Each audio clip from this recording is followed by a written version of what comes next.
balik lang ho sa rally. Kasi medyo naglalaro sa isip ko eh. Kasi parang lumaki ako na pag nagra-rally, hindi ho daw maka-Diyos. Ano ba sinasabi ng Bible tungkol sa rallies?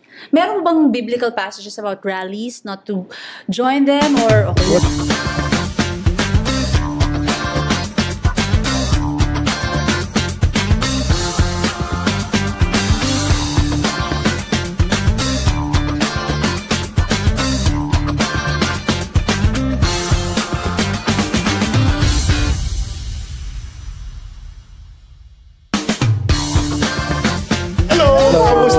Kamusta po ang bawat isa? Nako, marami na naman tayong mga bagay na tatalakayin na napakarami po natin mga sulat, tanong na hinihingi ho ng payo ho sa atin at iba-ibang bahagi po ng ating pong talagang buhay. Pero meron pong talagang namumukad tangi na lagi pong hindi lang namumukad tangi dahil sa dami po na paulit-ulit ng mga tanong na magkakaugnay tungkol ho sa mga kasalukuyang kaganapan sa ating pong paligid. Pero bago tayo magpatuloy, kung hindi pa ho kayo nakapag-subscribe, mag-subscribe na po kayo dito sa aming channel.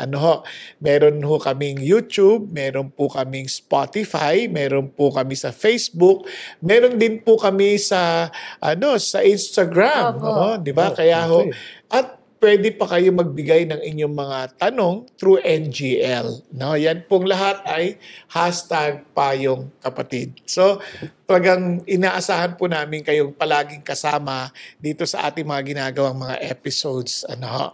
Yan. So, tayo na po. Simulan na ho natin. Oo, kuya, buti umabot ako eh. Kasi umuulan. Natatakot ako, baka bahain ako eh. Alam mo, uso ngayon yung mga flood, yung mga baha-baha eh. Sobra. Natakot ako, pero buti hindi naman ho bumaha. Nakarating naman ako ng maayos. Salamat sa Panginoon. Tama ho yung mga ganyang tanong ni Pangulong Marcos, no? Sabi niya, saan napunta yung mga budget sa baha? Yun nga po, bumabaha yung budget. Pero hindi na control. Pero may good news naman tayo mga kuya. Kasi kung may umuulan, may payong. Di ba? Payong, kapatid. Pero mga kuya, eto na ho, alam mo ba na meron ho nagtanong sa atin, syempre, bibigyan ho natin ng pansin. Okay lang ba? Opo, syempre. Nagkataon ho, konektado ho sa ulan. Talaga? Oo, kasi syempre, ito na ho, okay lang basahin ko na ho. Hello po sa inyo, lagi po ako nakikinig sa inyong Payong Kapatid segment. Meron po akong tanong or baka pwede niyo po maging topic. As a Christian po, tama po ba na sumali sa mga protest against sa government? Alam naman po natin kung ano po ang sitwasyon sa Pilipinas. I believe prayers can move mountains, pero meron po bang magagawa ang mga Christians like to stand and voice out the injustices of our government? Bawal niyo po bang pag-usapan sa Payong Kapatid about politics? I just wanted advice from a true Christian believer point of view. Ayan po. Tungkol sa mga issues na yan. Actually, dikit-dikit na natin. Isa-isa natin. Maraming tanong yan. Kaya po sa pamamalakad ng mga government officials, medyo ganun po yung tanong niya. From normally, siyempre, from the president down to the local governments. Lahat yung kasama, barangay, mga ganun. Kaso mga kuya, Christian ako, siyempre, holy, ganyan. Holy. Siyempre, ayoko naman ng masyado makisalamuha kasi baka sabihin, very ano ba yan, judgmental, condemning ka naman, Christian ka pa man din. Actually, mahirap na tanong yan kasi iba-iba ang views sa evangelical, sa Christians, iba-ibang view.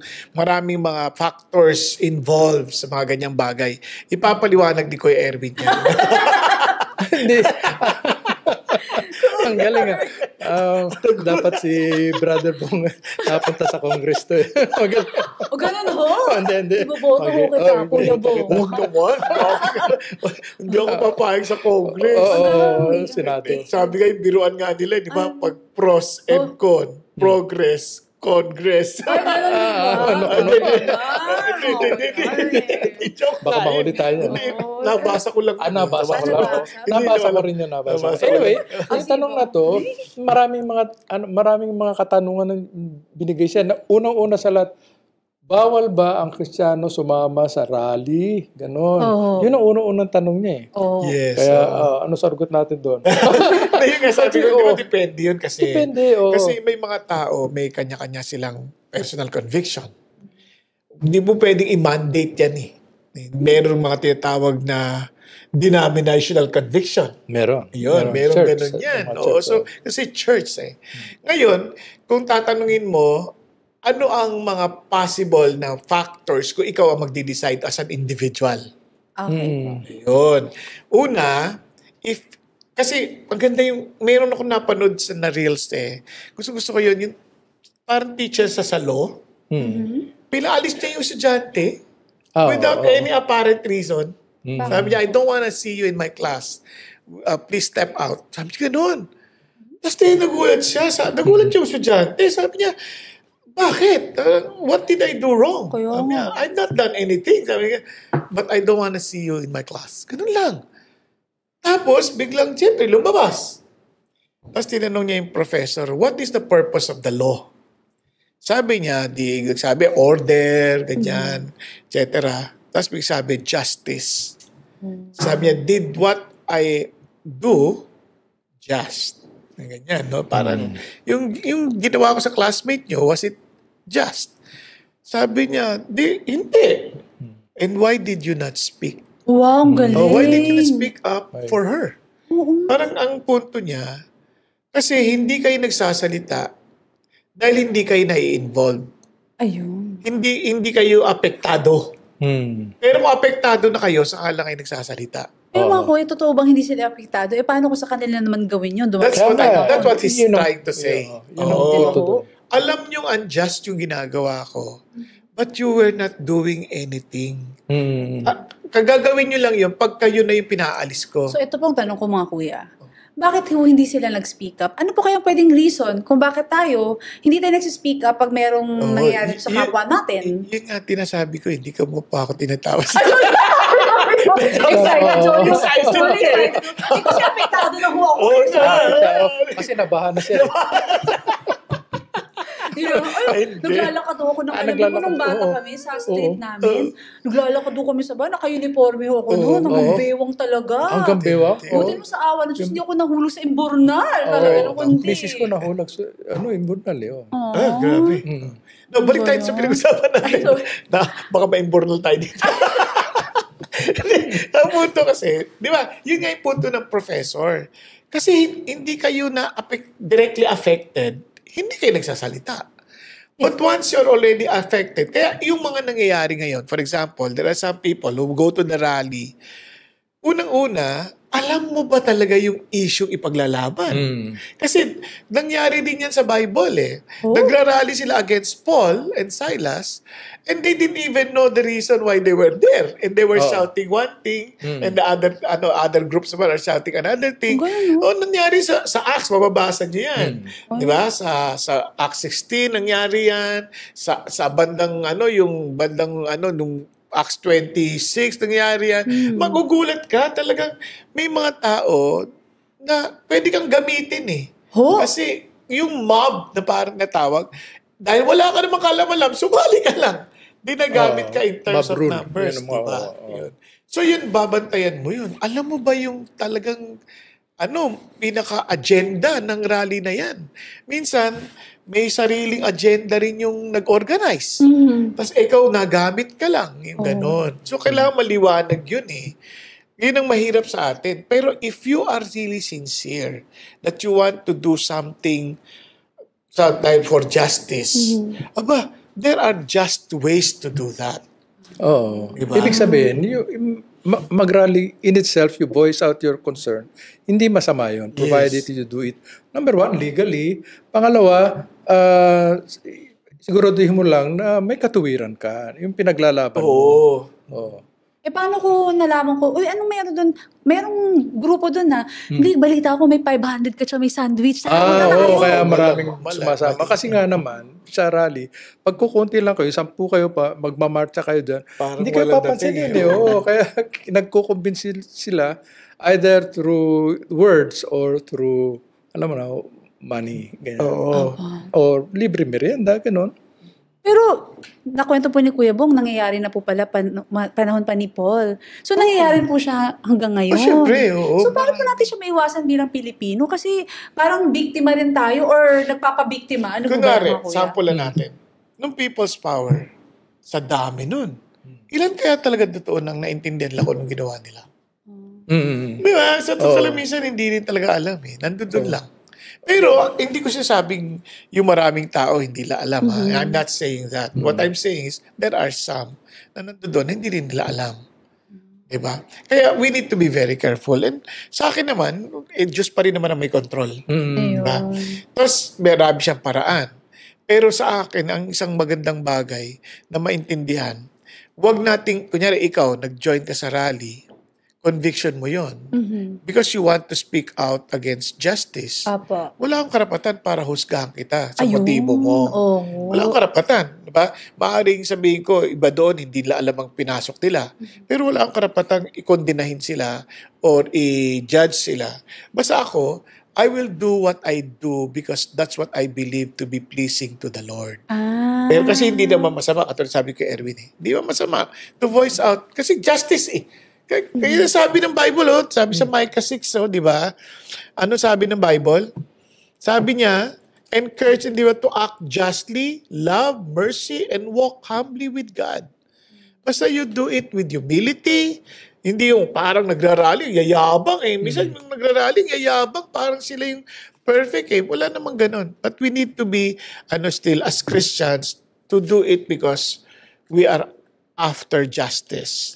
And we show it with love, mercy. Kaya ang ganda nung naalala ko si Martin Luther King. Sabi niya, when we do this rally, una, we make sure that we leave the place cleaner than we saw it, than when we got there. Ang ganda kaagad linisin natin, make it better pa nga. Hindi yung magrarally, maninira, magkakalat. Akala ko ba gusto natin ng kaayusan sa ating bayan o kaya sa kampanya o kaya sa anumang bagay. Tapos maninira, di yun. Kaya doon tinan niya, yung idea halimbawa, kaya sabi ko sa people power, nagnakaw, at mananakawan yung palasyo. Diba? Parang weird Parang gusto mo ng kaayusan, inalis mo yung inaakusahan mong magnanakaw. Kasi ikaw nagnanakaw, ano yun? Ayaw nga, ano? Diba? Parang ang laking disconnect. Paano ganito na? Hindi, kasi ninakawan kami, kaya magnanakaw din ako. Kukunin ko rin yung ninakaw sa akin. Tama po ba? Parang hindi. Kasi yun palagay ko, kung yung mga nagnakaw, hindi naman yun nagbibigay talaga ng buwis na malaki. Kaya parang hindi ganun yun Kaya sa akin, huwag mong itama ang pagkakamali na isa pang pagkakamali. Ayun. Kaya, di ba? Basta maganda, okay yun. I-voice out mo, stand for justice, pero do it justly, lovingly, mercifully, and humbly before God. So, sa tamang paraan pa rin po. Yes, tamang paraan, tamang puso. Tama, Yun. Isa pang issue kasi na brought out ng tanong is, balik mo sa tema. should Christians be involved in political issues? Kasi pag sinasabi, politics yan ang Kristiyano dapat preaching holiness, spiritual yung sharing the gospel, ganun. Pero yung be involved in politics, hindi larangan ng Kristiyano yan. Yung sinasabi ng iba, to which ako personally, I do not agree. Kasi Christians should be involved in all aspects of life in the country, ganun. Hindi lang sa religion, kundi sa politics din. Dapat kasama tayo. Kasi madaling magsalita Salita tayo ng salita. Hindi naman tayo gumagawa ng kung anong aksyon, gano'n. Sabi nga may nagsabi, hindi ko na matandaan pangalan, either si Edmund Burke yata yun. Sabi niya, the only thing necessary for evil to triumph is for the good to do nothing. Yes, si Brooke. So, yun ang Christians We are the good guys. Kung ika nga. Pero wala naman tayong ginagawa. For the most part, ganun. Sabi ng Bible, we are the salt and light of this world. Oo, dapat. So, saan yan? para ang salt magkaroon ng epekto, dapat nandudong ka na maka-engage ka. Kung nasa salt shaker ka lang, wala yan. Kasi mga kuya, okay lang po ba na ang Kristiyano ay baga sumali sa politics o government? Kasi sinasabi nila, huwag ka na dyan kasi madumi dyan. Ganun yung normally yung mga usapan sa kali. Huwag ka dyan. Ganun. Pero mga kuya, what do you mean by us Christians should be involved in politics? What do you mean? Dapat, ikaw mag-iilaw doon. Tingnan natin sa politics, madumi. Kung madumi, kung totoo nga madumi, lalo tayo dapat mag-involve para baguhin yun. Para luminis. Oo, para kasi luminis. Kung ilaw ka, di makikita yung dumi. Oo. Diba? Kung asin ka, di matatanggal yung bulok. Mababawasan yung bulok. Di ba? Sa totoo lang, ang problema, kapag yung Christian pumasok, hindi maalat. Kailangan pag yung Christian maalat. Oo, kasi salty. Hindi maasim. Oo, kadalasan maasim. Ano pa? Hindi pundido. Ayun. Kasi kung pundido yun, wala, dilim din. Kaya dapat na maliwanag sa atin who we are, ang ating identity. We are Christians, we are the salt and light. So when we get there, we don't get our worth dahil sa makukuha natin. We are there because we love God and we love the government, we love the country. Kaya nga, do not ask what your country can do for you, but you ask what you can do for your country. So it's really more dapat giving. ganon. Yourself, oneself to di ba yun naman ang love eh? Sabi ng Bible sa 1 John 3:16. And this is love, that He gave His life He laid down His life for us. And we ought to lay down our lives for the brethren. So doon ang idea. We give our lives, di ba? Kaya nga, hindi pakuha. Ang tanong ko po mga kuya, kunwari, sige, andun na po tayo, papasok ng isang Kristiyano sa politics or sa kusan man. Tapos pagpasok niya, sobrang naman siya pinersecute para isipin mo, Lord naman, ini-encourage ako pumasok dito, tapos gaganto lang naman ako. Hindi ka naman, kahit saan ka naman pumunta, mapipersecute ka, sabi ng Bible. Di ba? Sabi ng Bible, if you live a godly life, you will be persecuted. Pero ito mga kuya, may isa pa. So, kasi di ba we always hear na, we should really encourage Christians to enter politics, di ba? Salt and light. Pero ito mga kuya, palaisipan.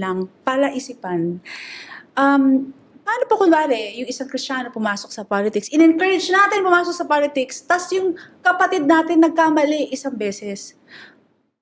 Paano po tayo magre-respond kung ang una magpe-persecute sa atin ay yung kapatid pa natin? Yun, ganda ng tanong mo. Kaya si Erwin na yan. Kasi to be honest mga kuya, if I'm the Christian, being encouraged to go into politics, at ang una kong marinig na babato sa akin ng tinapay, kapwa ko Kristiyano, ma-hurt ako. Kasi ini-encourage nyo ako, tapos kayo rin palang sa akin. Oo nga, may nagsabi nga puro ako quotation. Sabi niya, the Christian is the only army in the world which shoots its wounded. Kakaawa naman. Ouch. Hindi natin killing. Hindi naman. Hindi, dapat we show encouragement. We, papakita natin sa mundo kung paano natin itarato yung ating mga nahulog na kapatid. Yes. Ganito yan. Una-una, anong sabi ng Bible? Ayan. Diba? Sa Galatians 6:1, when you caught a brother in a sin, those who are spiritual, di ba? Anong dapat gawin? Restore that brother. Yun ang una nating heart. Now, balik tayo. In-encourage natin because he's gifted in that area. We encourage him to join the politics. Una, are we supporting him in prayer? Ayun. Di ba? Are we also supporting him with services para maproteksyonan siya not to get into sin? That's right. Now, ngayong nagkamali, anong klaseng pagkakamali? Pagkakamali ba ng administrative na mali? Di ba? Yun, matutulungan pa natin, matuturuan. Pero kung moral issue, kailangan din natin within our own ranks. Kailangan sa body pa lang, sa church pa lang, tulungan natin siyang maibalik through discipline. Okay. Di ba, hindi mo masama yun kasi church tayo So, sa doon pa lang, halimbawa, kung sa atin yan, tatanungin natin, kung moral ito, and it is obvious, tulungan natin siyang umamin at talagang harapin ang consequence na kanyang Ayun. nakamit. Pero hindi yung parang dudurugin mo, Oo. na parang, Sa Facebook, at para kung akala saan. mo, parang tayo ay mga banal na hindi nagkakamali. Oo. Wag naman, kasi ang heart ng Diyos is magtulungan tayo. Di ba? Na Amen. bumangon. Kaya sabi ng Bible, carry one another's burden and fulfill the law of Christ. Yun ang kasunod ng Galatians 6:1 eh. At saka yung 6:2. Kaya tulungan tayo. Ngayon, alam nyo, sabi nga ng Lord naalala ko there was a brother or a sister na sabi niya, nahiya ako, I want to disassociate myself with you. Kasi baka madamay ka sa sa pagkakamali ko. Sabi ko, Christians are not known by their holiness or perfection. We are all imperfect people. We are known by our love for one another. Ayun. So, ang idea, kung nagkamali ka, ako as a brother, anong tutulong ko? Titigil ako, iaahon kita, at tutulungan kitang makarating tayong pareha sa finish line. Ang ganda. Yun ang ating puso. Yun dapat talaga ang ating pananaw. Alam niyo, malungkot, tayo rin bilang isang pamilya na Pilipino, mali ang tao. Kaya wala nang gustong umamin. Kasi nga, mas malupit pa tayo sa Diyos kung pagparusa Ay, ganun ho? Buti pa ang Panginoon, may day of wrath na dadali sa impyerno. Sa atin, hindi pa napupunta sa impyerno, sinusunog na natin. Oo nga ho. Huwag naman tayo masyadong nagmamalinis. At siyang guilty ka agad, mga kuya, nililitis mo. Guilty ka nililitis agad. pa lang. Let's give everybody kung obvious, kita, huli naman yun sa batas Let's adjust the process, do its work. Apa. Pero yung parang pinangungunahan natin lahat ng bagay, mahirap yun. Kasi hindi natin alam ang buong information Ang dami yung misinformation Yun ang nakakatakot, yung mga misinformation, di ba? Daming fake news ngayon. Daming misinformation. Pero use your mind, your logic. Sasample lang kita. May nagsabi, donation lang to. O, bakit cash? Ba't hindi mo chinek Diba? Kasi the mere fact na hindi mo, wala kang gustong paper trail, meron kang masamang intensyon na pagtatago. Di ba? Ganun lang yun Yung iba naman, parang text yan, may text. Paano kung ginamit ko lang yung pangalang nung gusto kong sirain? Hindi ko pinibigyan ng excuse Paano lang? Kaya kailangan maging matalino matatalino naman yan mga nandyan dyan kasi kaya nga sila nandyan, matatalino sila Ang kailangan natin, kung alam natin yung info at witnesses tayo, bigay natin yung info, tumulong tayo. Once we are called to witness, then let's stand. Kasi we are for justice. Huwag natin itago. Ayun, parang magte-testify. Paano po kung yung buhay nyo naman nang talagang on the line? Ganun na buhay. Wala namang magtetestigo na hindi naka-on the line yung buhay Pero ano ba bang pwede maging motivation na magtetestigo? Kumbaga, bakit gagawin yun? Kasi nahuli na siya Yung magte-testify against in order to reduce yung sentence that he faces, ganun. Hindi, yun yung po yung pagka-state witness na. Pero, ang idea, kung ikaw testigo, hindi ka necessarily state witness, but you're a third party. Talagang you witness it sabihin mo. Huwag yung iba kasi takot din Takot din may fear. Gusto nyo yung sama-sama, parang sama-samang marami tayong mapapahamak. Hindi, kaya yung rally, maganda yan. Ang problema lang, kung nagtatago ka lang sa bilang ng maraming tao, wala yan. Naalala ko yung Telemachus. Telemachus, namatay, Kasi siya, yung gladiator Sabi yan, napakasama niyan, that's brutal. Makahayo. Yan, kilusin. Yung Telemachus, pumunta sa gitna Tinatigil niya yung gladiator. To the point siya ang napatay. Ay, talaga nung namatay, dahil sa kanya, natigil yung gladiator. Yung practice. So, ibig sabihin, hindi naman kailangan yung bilang Ang kailangan yung katotohanan. Tatayo ka. Kaya, pag tinanong mo, pag nag-witness ako, my life will be on the line. That's exactly the point. Ang tawag sa witness sa Bible, martyr. Hala. Martyr nga ang tawag. Ayun, as Christians, when we share the gospel, we are inviting persecution. Yes. For sure, our lives are on the line. Opo. Kaya kasama yun. Pero mga kuya, makabalik lang ako sa rally. Kasi medyo naglalaro sa isip ko eh. Kasi parang lumaki ako na pag nagra-rally, hindi ko daw maka-Diyos. Ano po ba sinasabi ng Bible tungkol sa rallies? Meron mo bang biblical passages about rallies, not to join them, or okay lang? Wala namang specific Bible walang verse na specific. akong nalalaman unless si kapatid.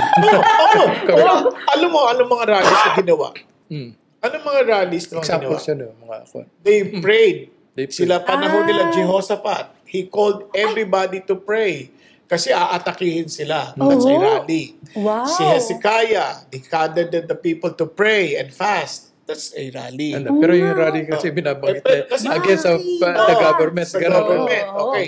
So, ang problema, ano pang mga rallies na nangyari na puro negatibo na?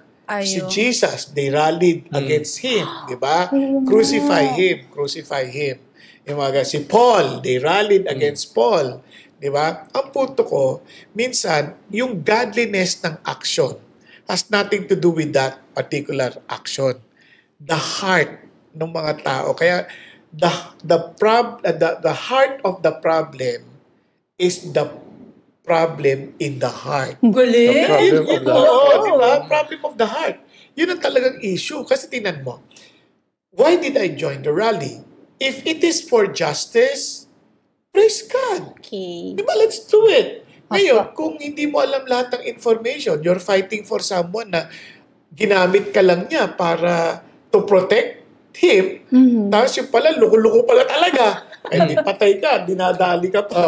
Diba? You are for justice and yet, naging unjust kasi, hindi mo alam yung information. So, para maging godly, check your motive and be thorough. Ayun. Tama. So, pag hindi ko ba chinek ng thoroughly at sumama lang ako, pwedeng may sandwich o kung ano man, o dahil andun lang yung friend ko, baka may artista, nagkakasala po ba ako sa Diyos kung hindi ko inalam at nakirali ako dun? Bakit? Nakaisoso ka lang. Naging accomplice ka to the crime. Kung sakaling mali yung dinarali nila. Di-accomplice ka na sa crime. Pero mga kuya, maniniwala ho ba kayo na hihingan ko na ako ng words of encouragement? But before that, may mga peaceful rally na nangyari. Yung panahon ni Gandhi, ni Martin Luther King for equality. And kaya nga sabi ko sa'yo, ang ganda nung rally ni Martin Luther King, yung mga ang ganda, sabi niya, let us be righteous. Mabait sila sa tao. Hindi sila gumaganti. Kahit gulpisarado na sila. Hindi sila nang babato. Tapos, willing sila to die. Tapos, lilinisin nila yung lugar, making sure na mas maganda yung lugar na iiwan nila nung dinatnan nila. Mas maganda. Yun ang righteous. Di ba? At saka pag nakita mo talaga, ikaw ang testigo, kailangan magsalita ka. Yes. Kasi kung hindi ka nagsalita, parang tinatago mo rin eh. Accomplish ka na. Yun yung Leviticus 5. Tinan mo, basahin natin bago tayo magtapos kasi 5 minutes na lang kamo eh. Bilis ng oras eh. Oo nga eh. Leviticus. Marami pang masasabi si Kuya Bong eh. Hindi na.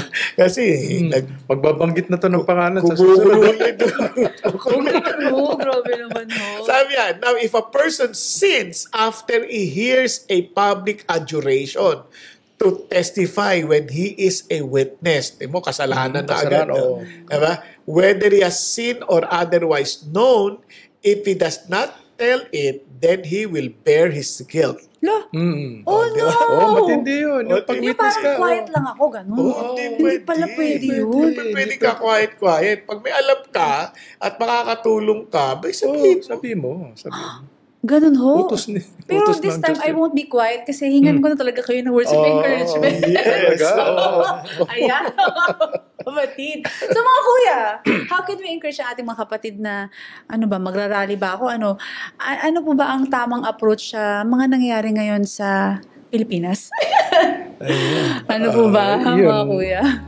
Alamin natin na talagang issue kung ano talagang pinaglalaban. Ngayon, pag may mga kapatiran tayo doon, dapat ipakita natin yung ating support doon sa ating kapatid. kung nahulog sila, sabi nga ni Kuya Bong, morally, pakita pa rin natin support, but we have to stand our ground na mali yung kapatiran natin. Parang naalala ko, may kwento doon yung isang tao, no? Nilitis siya. He was found guilty by the courts. Nung sisintensya na siya, sabi ng judge, will the accused stand up? Alam mo, ang tumayo, yung accused, pati yung parents niya. Suportado siya. Guilty rin. Kasama siya. Ngayon, sa atin, pagkapatiran niyan, ang naisip ko lang Bible verses, sabi ni Jesus Christ, by this, the world will know that you are my disciples if you have love for one another. Tama yung sinabi ni Kuya Bong. Love ang ipakita natin sa kapatiran. Pati na rin sa mga hindi kapatid. Pakita natin paano talaga ang pag-ibig ni Kristo na ipinapakita sa kanila. Yun. We will not tolerate yung mga katiwalian, but we will show love to the person. So yun lang. Thank you po kayo, Erwin. Parang naiyak na ho kayo. Naiyak kayo. Pero si Kuya Bong. Hindi, sa totoo lang po, nararapat lamang tayo bilang mga mananampalataya na tumayo para sa katwiran. Pero sa ating pagtayo para sa hustisya, sa katwiran, dapat hindi nawawala sa atin ang pagpapakumbaba, ang awa at pagmamahal. Yun ang sinasabi ng Panginoong Hesus. Diba? Sabi niya na ito ay huwag nating kakaligtaan. Bakit? Bakit tayo ganito? Bakit tayo after justice and yet we're willing to sacrifice at the same time? At kung tayo naman ay testigo, bakit kailangan tayong hindi matakot at kailangan tayong tumayo? Again, all for righteousness and for justice. Now, bakit nga po, ulitin ko lang, bakit tayo dapat ganito? Naalala ko, meron po isang hari na napakatuwid niya at full of justice at ganun din po siya po ay mapagmahal na hari. Kaya lang lagi pong nananakawan ang kanyang treasury. For some reason, hindi niya maintindihan. Kaya nagbigay siya ng batas na talagang paparusahan ang sino mang mahuli. Hindi pa rin hunahuli na wala pa rin. Hanggang sa naging death sentence na ang kanyang parusa. Nalalatigohin ng 40 beses na talagang ikamamatay ng sino mang kriminal na yon. At nung pagkakataon na yon, ang hindi inaasahan, yung kanya palang anak na dalaga ang kumukuha ng pera sa treasury. Paano ngayon niya ipaglalaban ng justice at the same time ng kanyang pagmamahal sa kanyang anak? So, nilagay na ang kanyang anak sa kulungan at sa araw ng execution, pinatanggal na yung damit ng anak, binabukas na yung damit ng anak, ng likuran ng anak, at nakalatiguhin na. Pero nung lalatiguhin na, biglang sabi ng hari, tigil. At bigla niyang niyakap ang kanyang anak, tinanggal ang pinunit ang robe sa kanyang likuran at sabi niya, ituloy mo na. So to make the long story short, nilatigo yung pong hari hanggang sa siya'y namatay. Na-serve ang justice, na-serve ang pagmamahal. Mga kapatid, bago nating isipin kung ano yung nagawa laban sa atin, isipin din natin ano yung dapat nating gawin para sa ikabubuti ng nakararami, para sa kalwalatian ng ating Panginoon Diyos. At yan ay mangyayari lamang kung totoo sa inyo na merong Jesus na hari ng mga hari na namatay para sa inyo, nagmahal para sa inyo, upang ito rin ay maisagawa natin dahil siya mismo ang magbibigay ng kapangyarihan sa ating gawin yon. Maraming salamat po. Amen. Ang ganda naman po. Nag-enjoy po ako talaga sa ating Payong Kapatid episode. At dahil po, syempre ang oras ay talaga naman as time goes by, mukhang wala na hong baha sa labas. Pero pagpapatuloy ba yung usapan dito? Kasi magbabanggit na ng pangalan si Kuya Bong. Pero God is in control. Amen. Not blood. Answered prayer to. Kasi we've been praying for a long time that God will expose the corruption in our country. And God is answering our prayers. Amen. Hallelujah. Kaya tuloy tayo pagpray natin. Kaya po, dahil dyan, taglay na ho.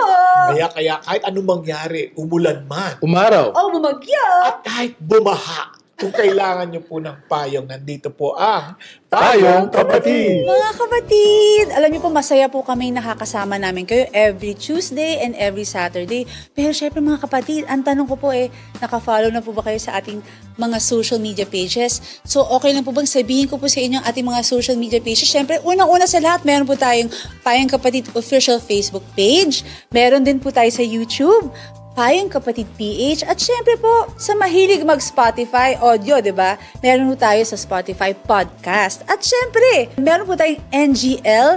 Ito po ay pwede kayo magtanong anonymously. So ito po ay meron tayong NGL link at meron po tayong NGL QR code. Ayan po, just scan the code lang po mga kapatid. At syempre po, may bagong-bago po tayo Instagram account. Yan po yung mga request ng ating mga kuya. So, paano po tayo mag-IG? Punta po kayo sa Instagram account at mag-download na po kayo ng Instagram and follow us at payongkapatid.ph. Kung mahilig po kayo sa mga inspirational content, yung mga nakakagaan ng loob, ito po ay para sa inyo. So mga kapatid, masaya-masaya kami at lagi tayo nagsasama-sama at syempre, blessed na blessed tayo sa payo ng ating mga kuya at lalo pa tayo lumago sa ating relationship with Jesus Christ. So mga kapatid, see you soon!